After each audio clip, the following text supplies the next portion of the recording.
Vamos a comenzar la clase de hoy.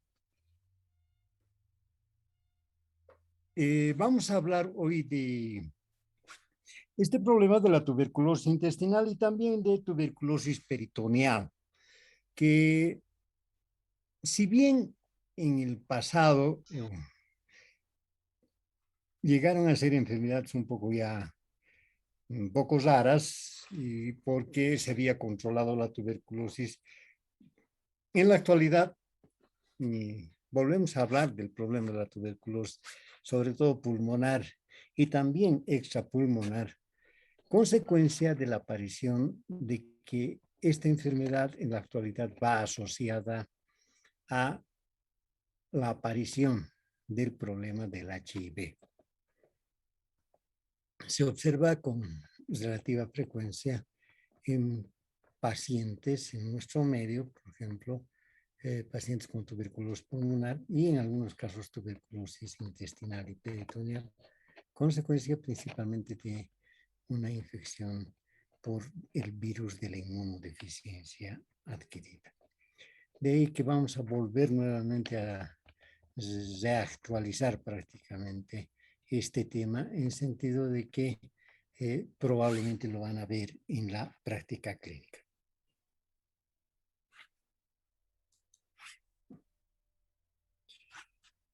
Decimos que en la actualidad ha surgido nuevos retos para el control de la tuberculosis intestinal y estos nuevos retos son precisamente esta asociación, tuberculosis-HIV.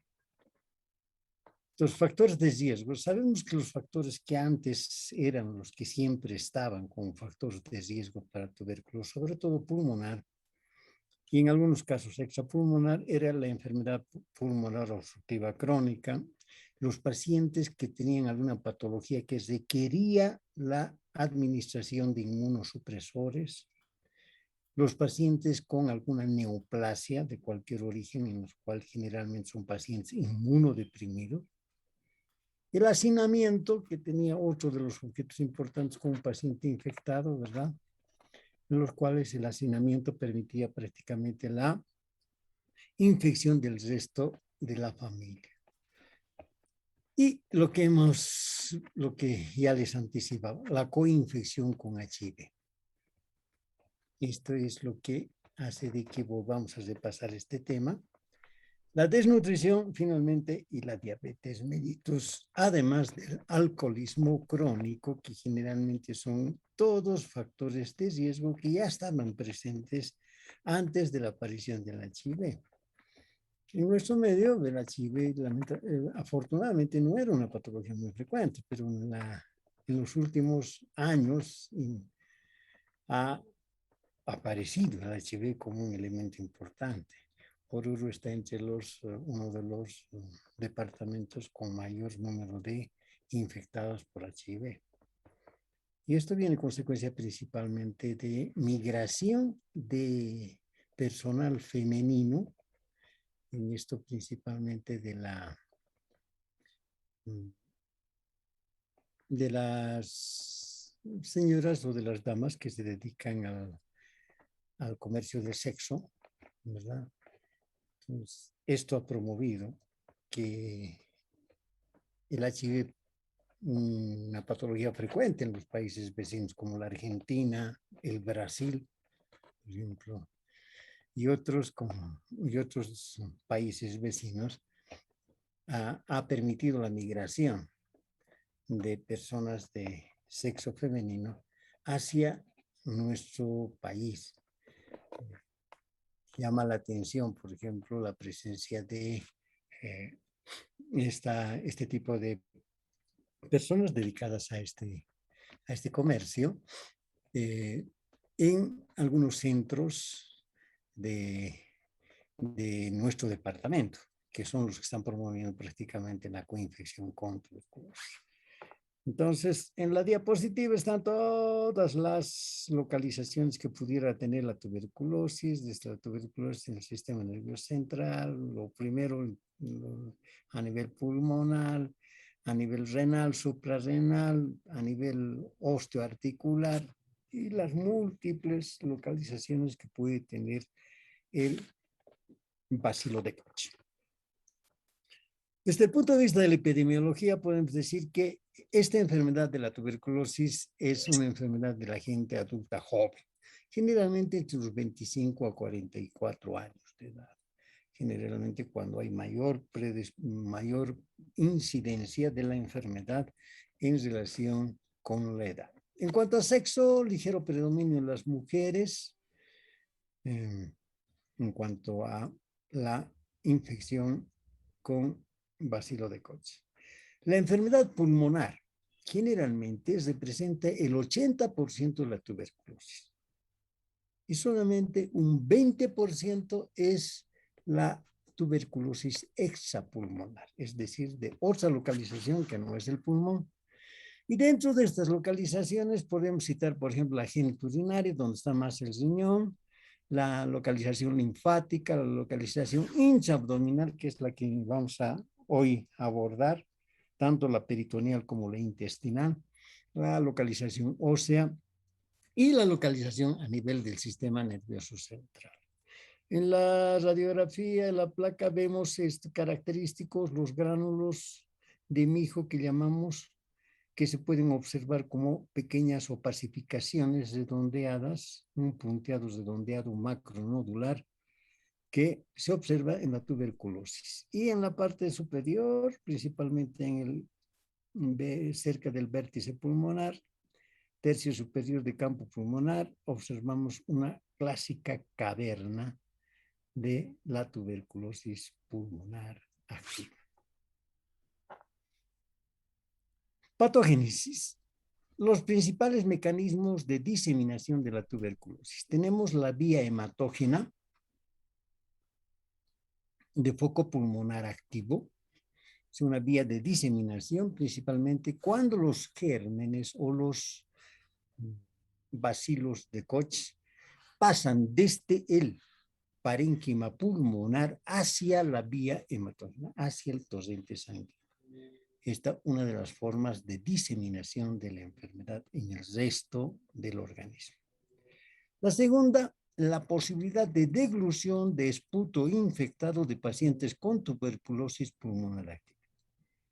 Lógicamente, muchas veces los pacientes con tuberculosis pulmonar activa no escupen hacia el exterior, sino que se degluten prácticamente el esputo infectado. Entonces, este puede ser también un medio de diseminación de la enfermedad.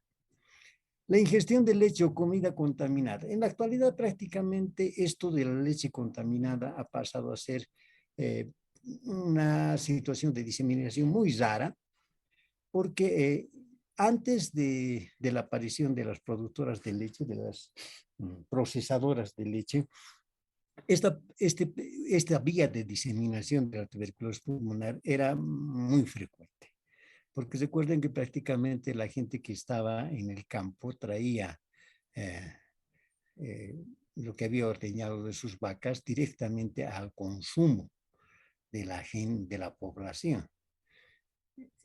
Y si la vaca estaba infectada con tuberculosis, las posibilidades de contaminación por este medio eran importantes.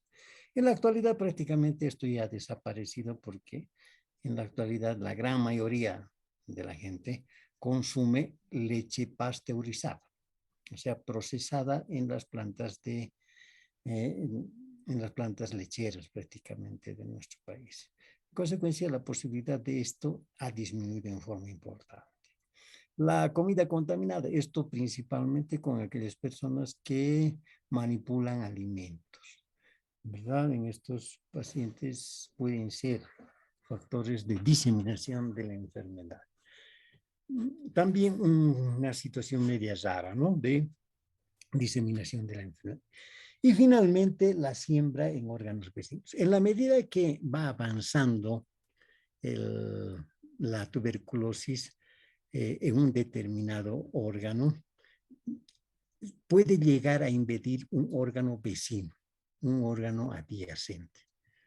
Entonces, esta, por ejemplo, es la forma de diseminación del problema de la tuberculosis peritoneal, que poco a poco se va adhiriendo a las asas de intestino delgado y forma prácticamente una masa difícil de diferenciar, donde está comprometido prácticamente asas de intestino delgado y peritoneo.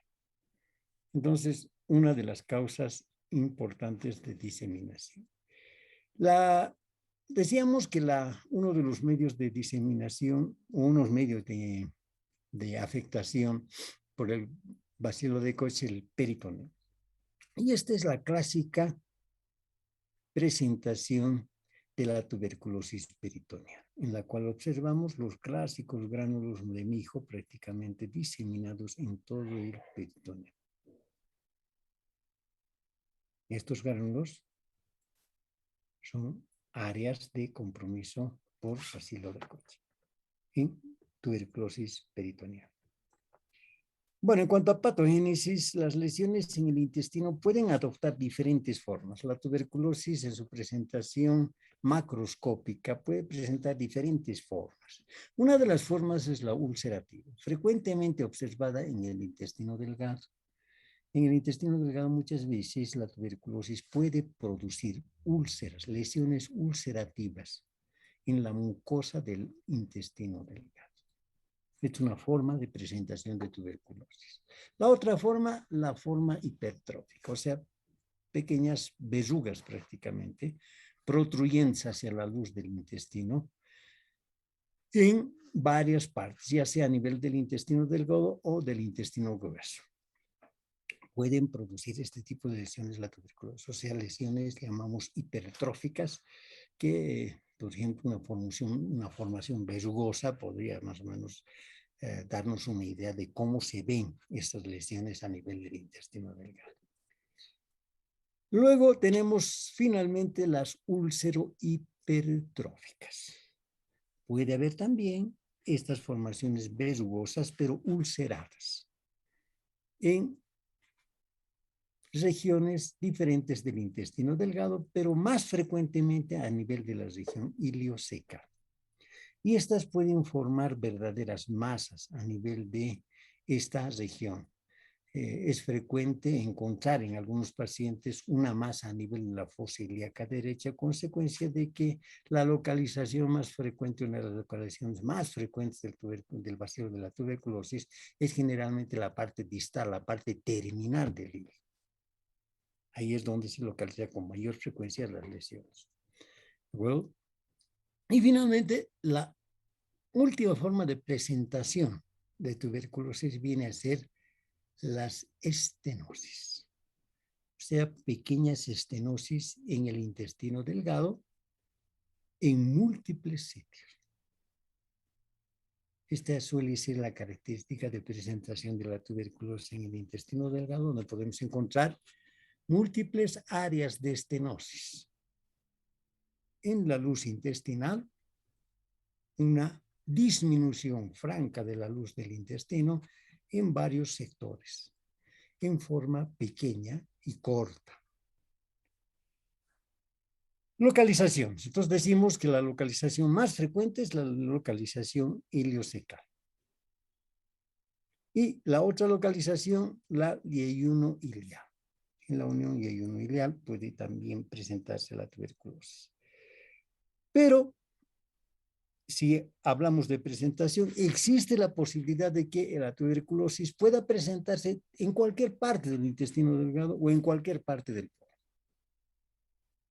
Pero si bien estas son las localizaciones más frecuentes, como la yeyuno secal, la iliocecal, perdón, o la yeyuno ilial, pero podemos tener tuberculosis en cualquier parte del intestino delgado o en cualquier parte del colon. En la diapositiva estamos viendo una pieza de resección prácticamente de intestino delgado, ¿verdad? Donde observamos una área de estenosis. El paciente estaba presuntamente obstruido, una obstrucción intestinal, consecuencia de esta lesión, ¿verdad? La estenosis de intestino delgado por compromiso circular. Afecta la circunferencia del intestino prácticamente la lesión. En este caso, aproximadamente una estenosis de unos 4 o 5 centímetros, ¿verdad? Que son las clásicas de la tuberculosis. O sea, estenosis cortas. Cuadro clínico. La sintomatología inespecífica puede ser confundida con múltiples enfermedades. Dentro de estas enfermedades está, por ejemplo, las enfermedades inflamatorias del intestino delgado, sobre todo la enfermedad de Crohn.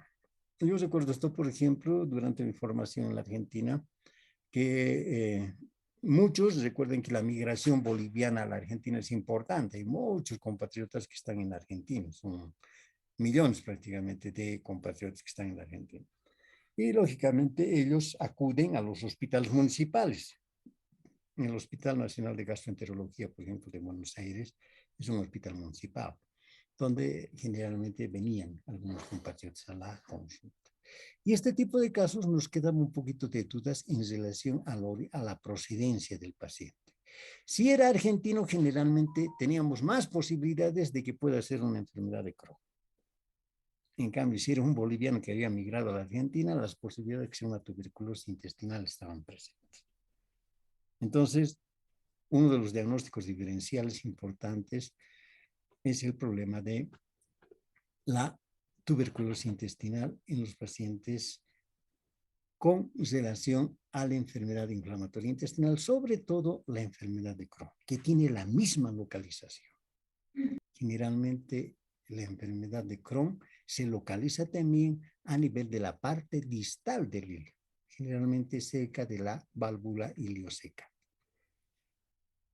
Otra de las causas de la sintomatología que puede ser confundida con un cáncer, aunque el cáncer de intestino delgado, como vamos a ver en la próxima clase, suele ser raro, es el más raro, un cáncer primario de intestino delgado, pero en algunos casos sí puede ser confundido con un problema de este tipo, porque el cáncer de intestino delgado, al igual que la tuberculosis intestinal, también produce este problema de estenosis, obstrucción intestinal. Y finalmente el abdomen agudo, ¿verdad? El abdomen agudo, que en muchos de los casos, muchas veces aquí en nuestro medio, prácticamente se hecha con un diagnóstico de obstrucción intestinal, probablemente en pacientes que tienen antecedentes de cirugía, lo que vamos a pensar, como ya hemos visto cuando hablábamos de obstrucción de intestino delgado, como primera causa la presencia de adherencias postquirúrgicas. Y a veces nos encontramos con la sorpresa de que no es una adherencia lo que está obstruyendo el intestino, sino es una lesión estenoquega sospechosa de tuberculosis intestinal.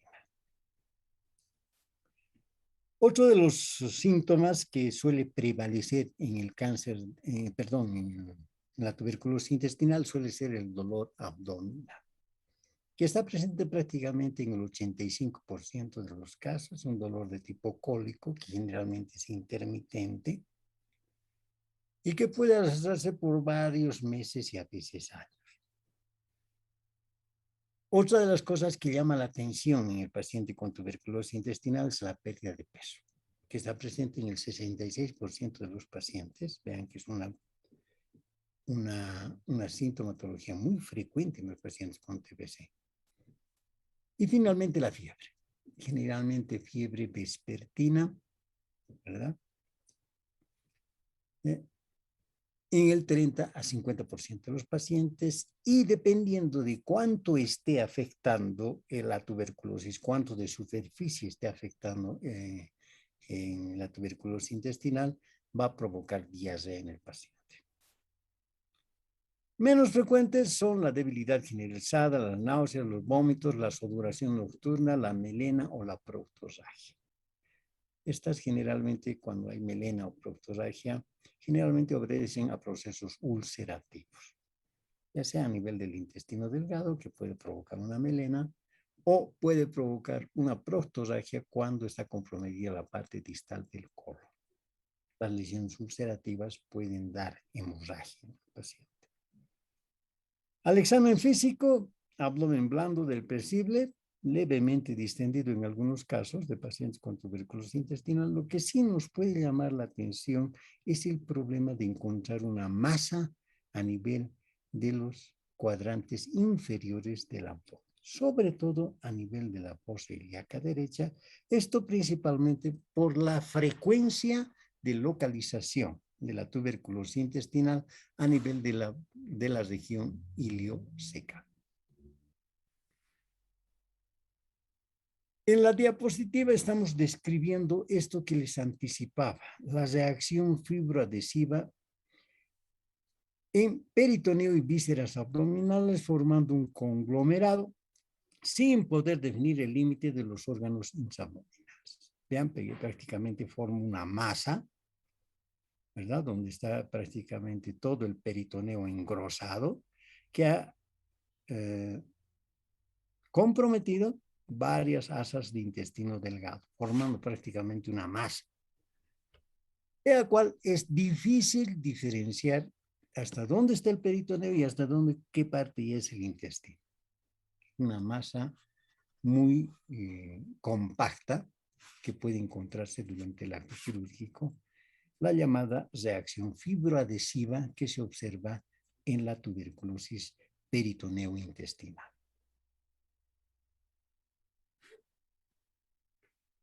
Complicaciones. Lógicamente, consecuencia de que afecta el intestino en forma circunferencial, la tuberculosis nos va a dar una serie de complicaciones. Y dentro de estas complicaciones, la más frecuente, la obstrucción de intestino delgado. Esta suele ser una de las causas por las cuales el paciente acude a los centros de emergencia generalmente por obstrucción intestinal, que en muchas de las cosas uno siempre piensa que puede ser consecuencia de una adherencia intestinal, pero muchas veces nos encontramos con que realmente se trata de una estenosis por lesión tuberculosa.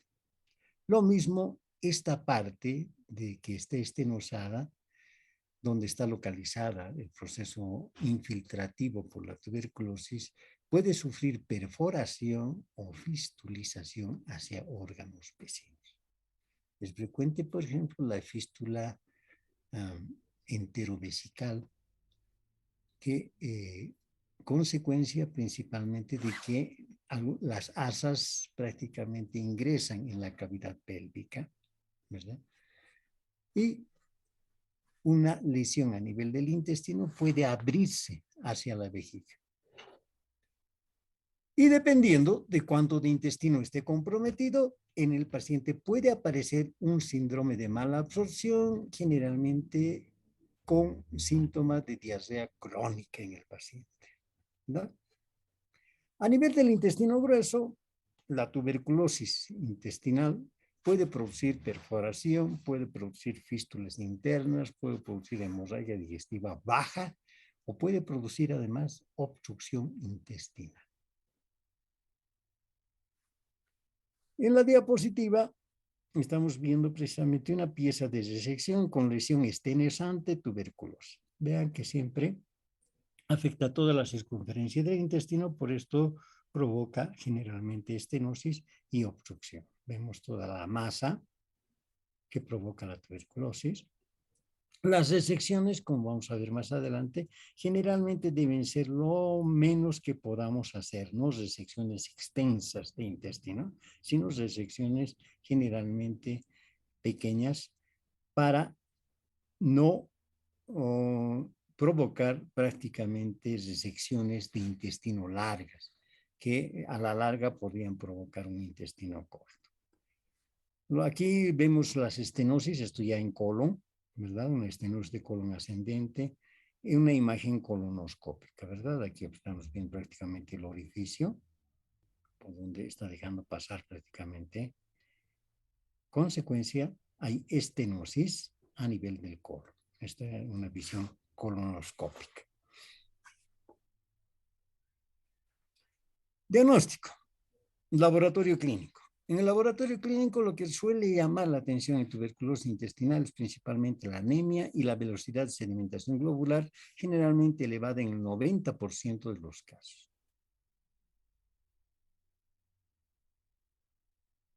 El PCR en la tuberculosis permite descartar, permite discriminar entre las micobacterias tuberculosas y las micobacterias no tuberculosas. La PCR generalmente suele estar elevado en infestaciones o infecciones por Mycobacterium tuberculosis.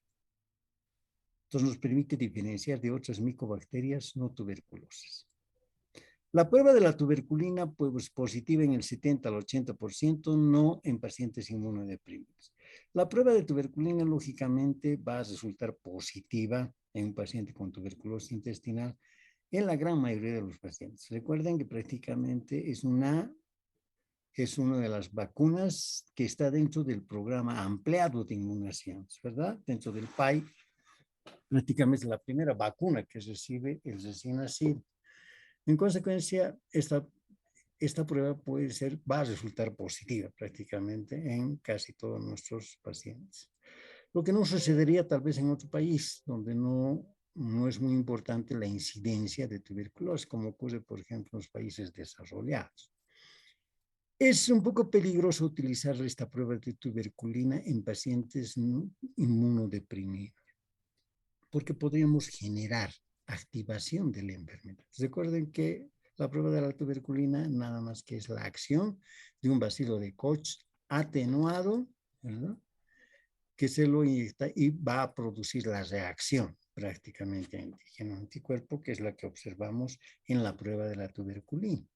En consecuencia, esto es un poquito contraproducente y de mucho cuidado hacerlo en pacientes inmunodeprimidos. De preferencia, evitar la prueba de la tuberculina. El siguiente examen, la radiología. Dentro de la radiología está la radiografía de tórax como elemento importante. Recordemos que prácticamente el 80% de las tuberculosis son de origen pulmonar y un 20% de origen extrapulmonar. En consecuencia, lo primero que frente a un paciente con la sospecha de tuberculosis intestinal, lo primero que le vamos a pedir es una placa de tórax para descartar un foco pulmonar. El hecho de que la placa de la radiografía del paciente resulte normal no quiere decir que el paciente no tiene tuberculosis intestinal. No es paciente sospechoso de tuberculosis intestinal. Recordemos esto principalmente por las vías de diseminación. Existen otras vías de diseminación de la tuberculosis. En consecuencia, la presencia de no tener una lesión pulmonar no descarta que el paciente pueda tener una tuberculosis intestinal de otro origen. Rayos X de abdomen. En las radiografías de abdomen, lo clásico que vamos a encontrar en este tipo de pacientes, sobre todo con síntomas de suboclusión intestinal o oclusión intestinal, principalmente las asas dilatadas con niveles hidroaéreos, ¿verdad? En algunos casos podemos encontrar ascitis. Recordemos que una de las causas de ascitis no cirrótica hemos considerado principalmente la tuberculosis sobre todo cuando compromete todo el peritoneo, puede generar líquido dentro de la cavidad abdominal. Entonces puede producir una ascitis tuberculosa.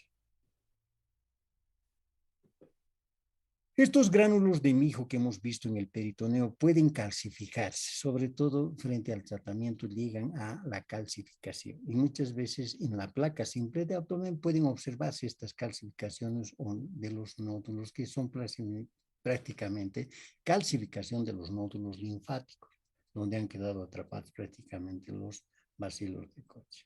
Entonces, otra característica que podemos encontrar en la placa simple de abdomen, los nódulos, la calcificación de nódulos linfáticos. Estudios con contraste. Frente a alguna duda en relación a la obstrucción, se pueden utilizar estudios con contraste, ¿verdad? Un tránsito de intestino delgado o un colon por enema, dependiendo de dónde esté localizada la lesión.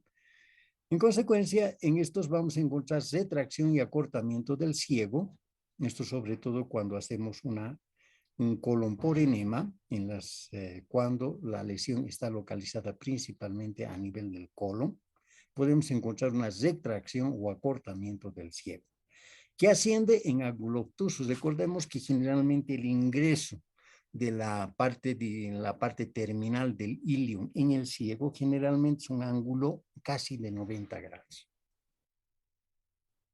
Por retracción del ciego, entonces el ángulo se abre, esto dando un ángulo obtuso, que suele ser una de las características que podemos encontrar en una placa simple, no, en una placa contrastada en un colon por enema prácticamente. Otro de los elementos que pueden hacernos pensar en una tuberculosis intestinal con localización colónica puede ser el engrosamiento de la válvula ileocecal, que produce una apertura amplia. Recordemos que la válvula ileocecal como función tiene evitar, uno, el retroceso prácticamente del líquido desde la cavidad del ciego hacia el intestino delgado. Lo mismo también la generación de sobrecrecimiento bacteriano. Recordemos que la concentración o el gradiente bacteriano entre el intestino delgado y el colon es importante. Recordemos que la concentración bacteriana a nivel del colon es mucho mayor que la del intestino delgado. En consecuencia, otra de las funciones de la válvula ileocecal, tratar de evitar la contaminación del intestino delgado. Lo que se observa en la tuberculosis intestinal es que esta válvula permanece abierta. Por una parte, un engrosamiento a nivel de esta parte y por otra, observamos que la válvula permanece abierta, consecuencia de la afección de la pared del intestino. Otra de las cosas que podemos encontrar también en las placas cuando hay una válvula incompetente en algún caso o cuando se hace un tránsito de intestino delgado y observamos la parte distal del ilion, podemos encontrar un estrechamiento del ilion, el clásico signo de Fleischer. Observamos que el contraste va transcurriendo a través del intestino delgado, llenando prácticamente todo el lumen del intestino delgado y cuando está llegando prácticamente hacia el ciego, encontramos un estrechamiento importante del intestino delgado. Esto es lo que llamamos el signo de Fleischer, que suele ser una característica de la tuberculosis intestinal. La ecografía no nos sirve de mucho para la tuberculosis intestinal, pero sí podemos encontrar un engrosamiento de la pared intestinal en el sitio afectado, ya sea sobre todo el colon o la parte distal del intestino delgado, como el hilo. La tomografía computada generalmente nos sirve muy bien para aquellos casos en los cuales queremos ver cuánto es el compromiso regional donde está la lesión tuberculosa.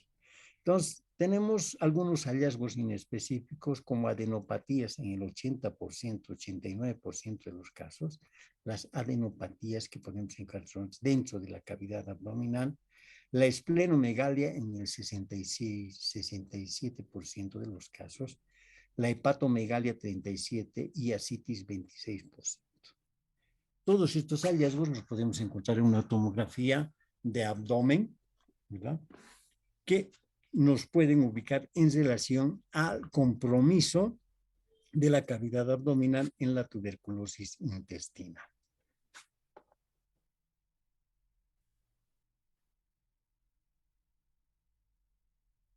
Estos compromisos del bazo, el compromiso del hígado y compromiso principalmente a nivel puede ser a nivel de la ascitis, son consecuencia de una diseminación hematógena prácticamente del bacilo de Koch. Diagnóstico. Dentro de los procedimientos que tenemos para el diagnóstico de la tuberculosis intestinal está principalmente la colonoscopia, sobre todo cuando la localización está en intestino grueso. Las localizaciones a nivel del intestino delgado, los medios más interesantes en la actualidad, por ejemplo, son la utilización de la videocápsula endoscópica. un medio interesante para el diagnóstico de tuberculosis intestinal. El otro medio que lo utilizamos desde hacía varios años es el del tránsito de intestino delgado, o sea, opacificar todo el intestino delgado para las localizaciones en intestino delgado. En cambio, para las localizaciones a nivel del intestino grueso está la colonoscopia. La colonoscopia nos puede dar un resultado con dos objetivos. Uno, sacar la biopsia, ¿verdad? Que es el elemento que distingue prácticamente a la colonoscopia de otros métodos de diagnóstico. Comprometer dos cosas, para dos cosas nos sirve la biopsia. Uno, para llevar al laboratorio y hacer cultivo de la biopsia para encontrar bacilo de Koch. Y la otra para el estudio histológico, ¿verdad? La clásica, el clásico, la formación gaseosa que describen prácticamente el anatomopatólogo en el tejido enviado. A través de la colonoscopia también podemos observar una válvula ileocecal deformada y generalmente incompetente, como la que hemos podido ver a través del colon por enema, ¿verdad? Haciendo un estudio del colon con contraste. Aquí, a través de la colonoscopia, podemos ver una válvula ileocecal deformada y en la mayoría de los casos incompetente, es decir, la válvula ileocecal está abierta. Podemos también encontrar a nivel del colon úlceras, nódulos, lesiones polipoideas y también, como hemos visto en la diapositiva, una estenosis a nivel del colon. Entonces, para todo esto nos puede servir la colonoscopia, principalmente en aquellos casos en los cuales hay compromiso de colon por tuberculosis intestinal. La laparotomía exploradora, dolor abdominal persistente, masa o obstrucción intestinal. Generalmente esto suele ocurrir en la mayoría de nuestros casos de tuberculosis intestinal en nuestro medio, la presencia de dolor abdominal persistente. Un paciente con dolor abdominal crónico es una de las cosas que debemos descartar es el problema de tuberculosis intestinal. Más en aquel paciente en el cual descubrimos al examen físico la presencia de una masa a nivel de la fosa ilíaca derecha, este paciente tiene que ser sometido a una laparotomía explorativa. Y lógicamente, el paciente con obstrucción intestinal, generalmente sin antecedentes de cirugía, en algunos casos, va a ser sometido a una laparotomía exploradora para definir cuál es la causa de la obstrucción intestinal. Y muchas veces nos podemos encontrar con este hallazgo que les decía, el de la estenosis de intestino delgado por afección de tuberculosis intestinal. La laparoscopía diagnóstica. Con el advenimiento de este nuevo método de diagnóstico y tratamiento como es la laparoscopía, también, si bien en la tuberculosis es poco útil, la mayor parte de los pacientes requieren la laparotomía exploradora para la obtención de tejido con fines diagnósticos.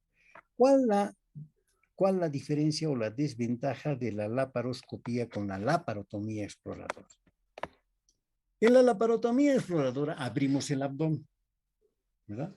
Tenemos un mayor campo de visión a través del campo operatorio, a diferencia de lo que sucede con la cirugía laparoscópica, que siempre la visión está limitada.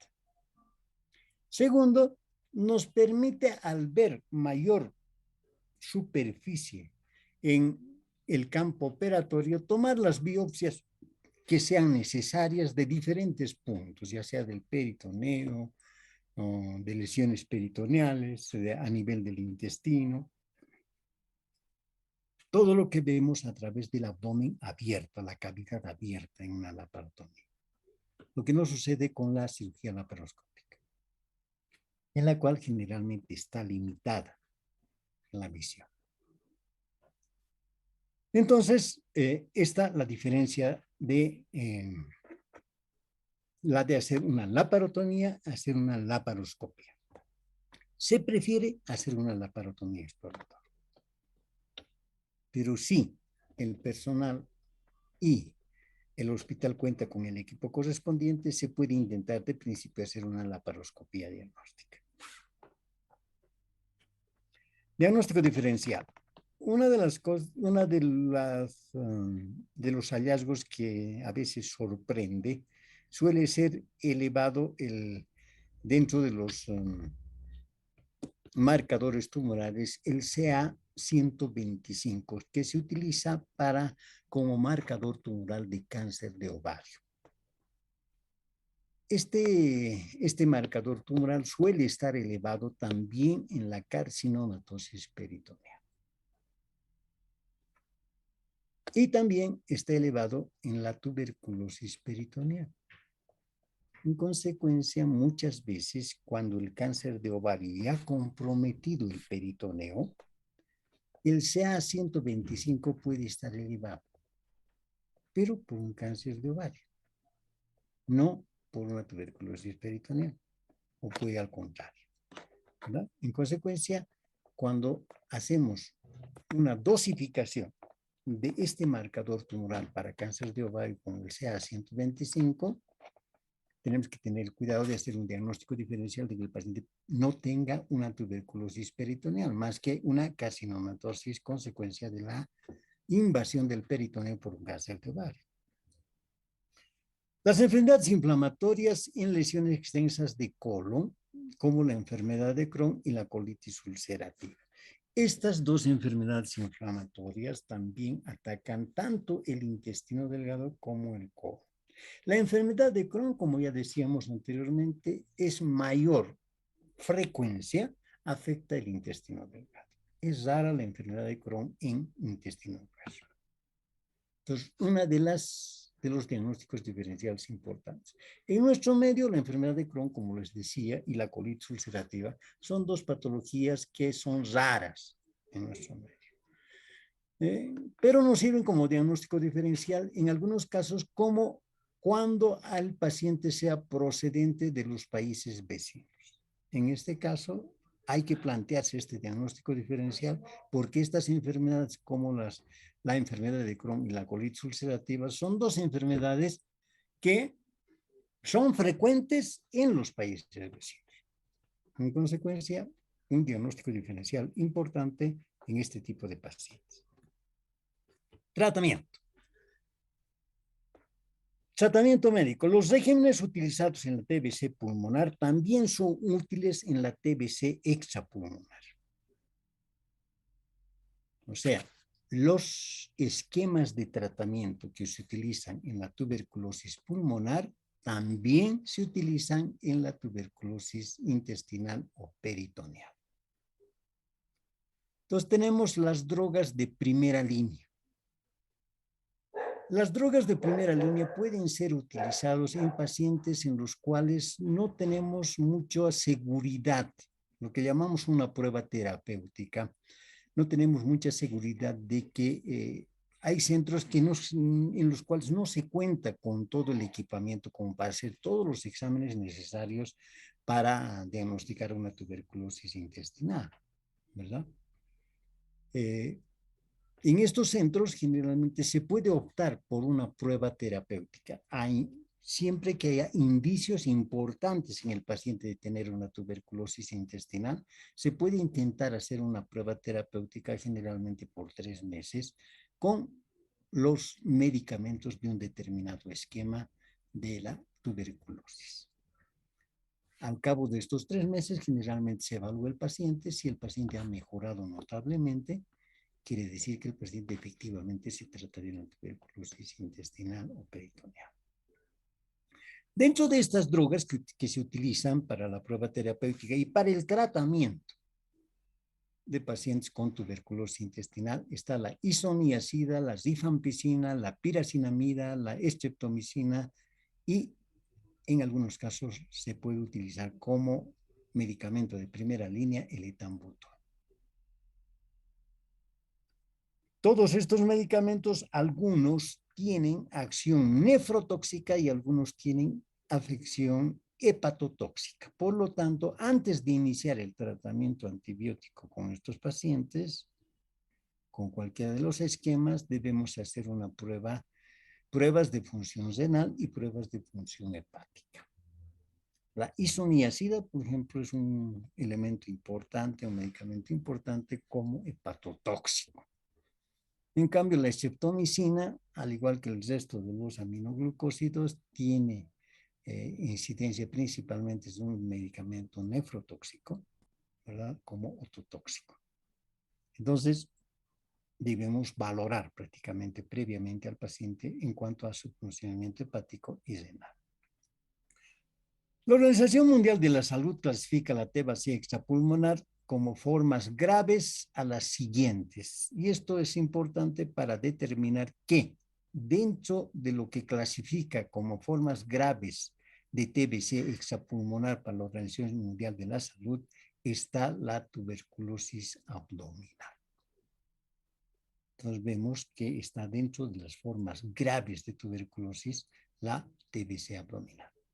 Entre otras formas graves de TBC está la TBC meningia del sistema nervioso central, la TBC espinal, el derrame pleural, el derrame pericárdico o la TBC osteomuscular como formas graves de presentación de tuberculosis.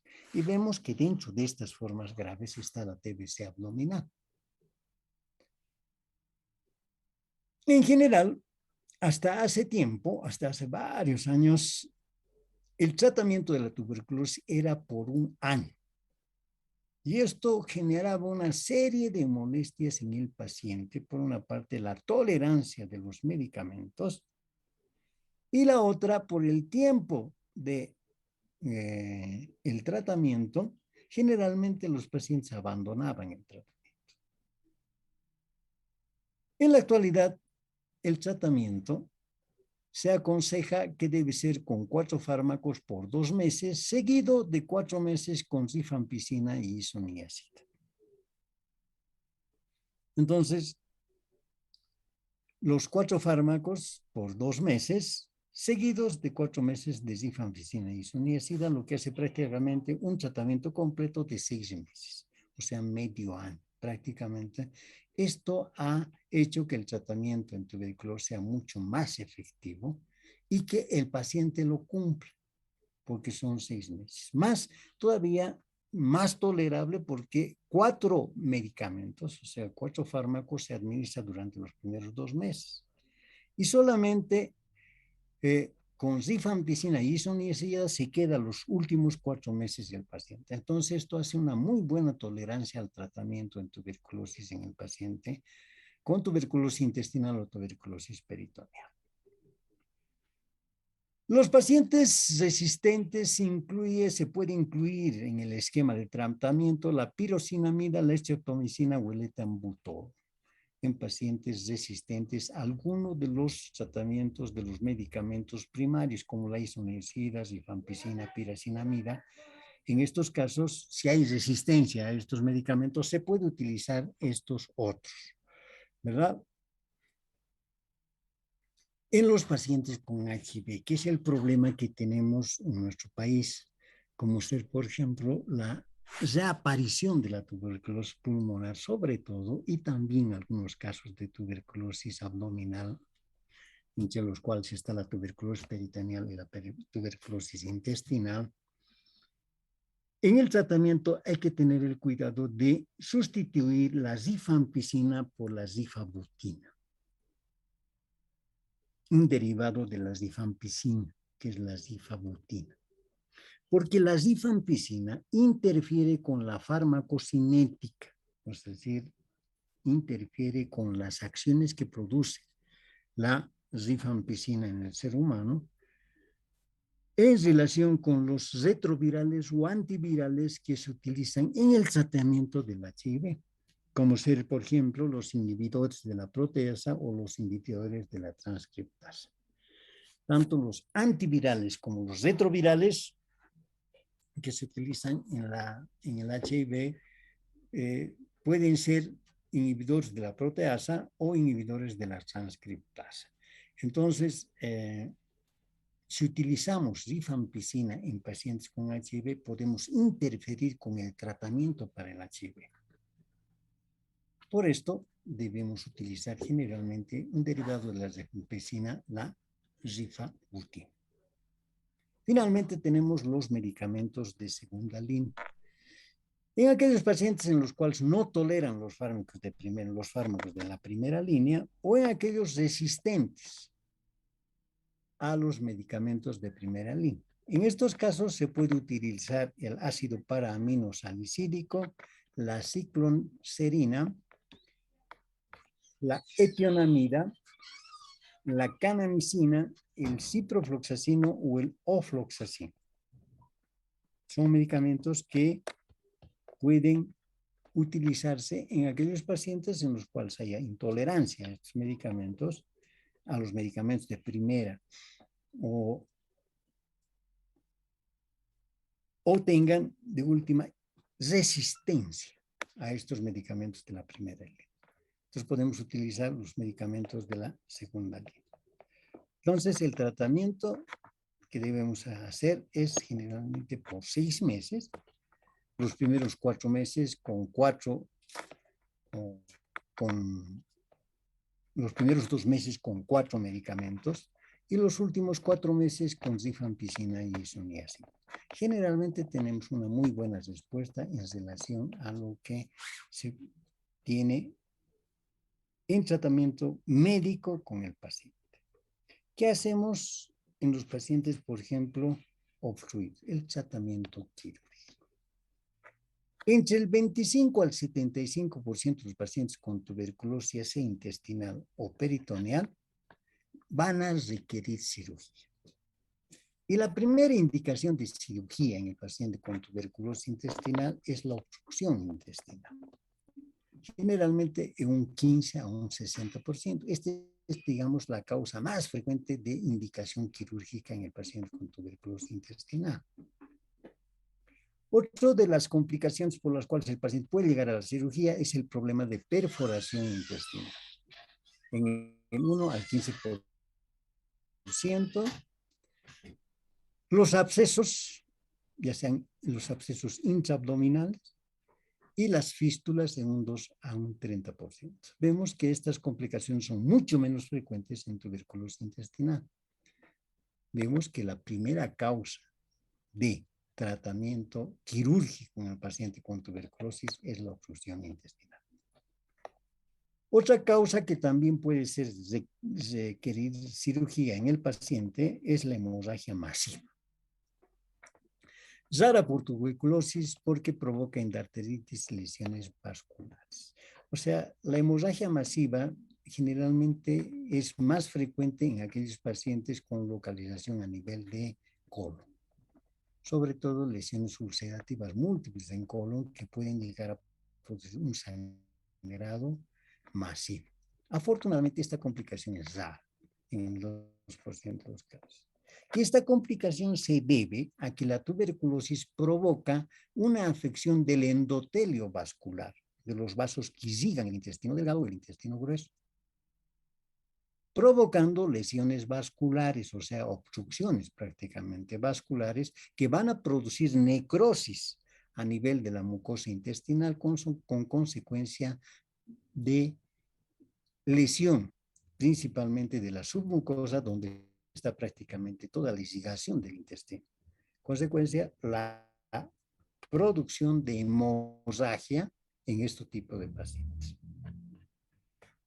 Como decía antes, la cirugía en todos los pacientes con estenosis provocada por tuberculosis a nivel del intestino delgado debe ser conservador. Es decir, las resecciones siempre deben ser pequeñas. Generalmente debe hacerse durante el acto quirúrgico la liberación de adherencias, evitando resecciones extensas. Uno de los medios para no resecar intestino es las plastías en zonas estenóticas. Esta situación suele utilizarse en todos los pacientes en los cuales la estenosis no es muy marcada. En consecuencia, se puede hacer prácticamente una plastía en la zona estenótica.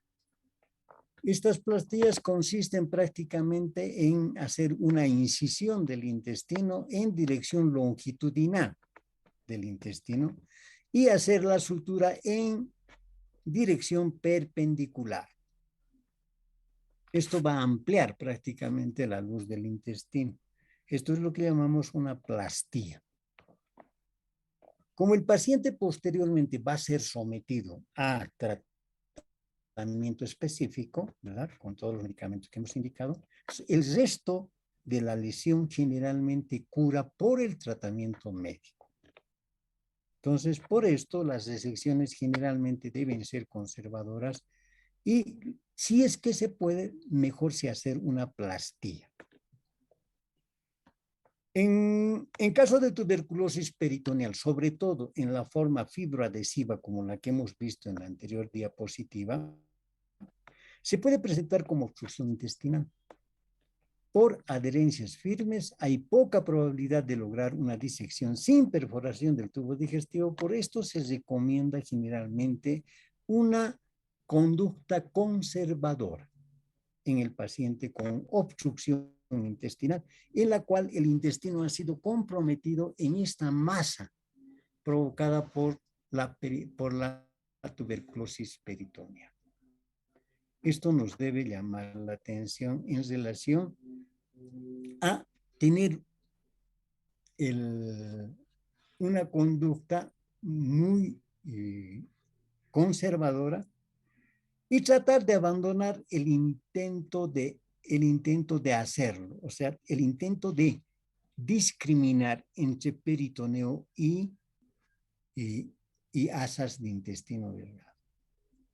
Porque lo que vamos a hacer es que en este intento de querer individualizar, lo que vamos a provocar es una perforación intestinal. Lo que debemos hacer en estos casos es tomar las biopsias, unas biopsias representativas para el diagnóstico. Haremos múltiples biopsias de gran parte del peritoneo y todo lo que podamos obtener como biopsias, mandar la anatomía patológica y a el laboratorio para cultivo. Esto nos va a confirmar el diagnóstico, pero no intentar desprender el intestino de esta masa, porque lo que vamos a llegar a hacer es perforación del intestino. Lógicamente, posteriormente apoyar la nutrición artificial e iniciar la terapia antituberculosa una vez que el paciente ha sido intervenido quirúrgicamente, ya se han sacado las muestras, lógicamente comenzar el tratamiento antituberculoso, que es el que va a hacer prácticamente gran parte del tratamiento en relación a esta lesión que provoca la tuberculosis peritoneal asociada a tuberculosis intestinal. La cirugía, en los raros casos, estaría indicada en zonas de estenosis mayores de 12 centímetros. Cuando la estenosis en longitud abarca más de 12 centímetros, en estos casos podría intentarse hacer una resección intestinal con anastomosis termino-terminal. En lo posible, generalmente hay que tratar de evitar las resecciones, porque se ha comprobado que el paciente responde muy bien frente al tratamiento médico. Si bien el tratamiento quirúrgico nos ayuda en relación a mejorar la situación del paciente, el que hace la gran parte de sanar la lesión por la tuberculosis lo hace el tratamiento específico, es decir, el tratamiento con los medicamentos antituberculosos. Muy bien, de esta manera llegamos al final de este tema. Y no sé si hay algunas preguntas, les doy algunos minutos para que puedan hacerme algunas preguntas. De lo contrario, nos vemos la próxima clase.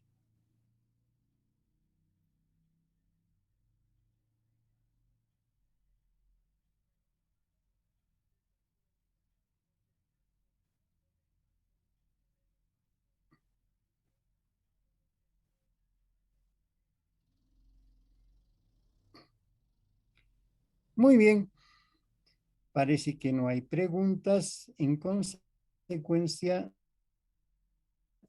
nos vemos la próxima clase y como siempre, cuídense. Tengan ustedes muy buen fin de semana. Hasta luego. Hasta luego. Gracias, doctor. Hasta luego. Doctor. Hasta luego.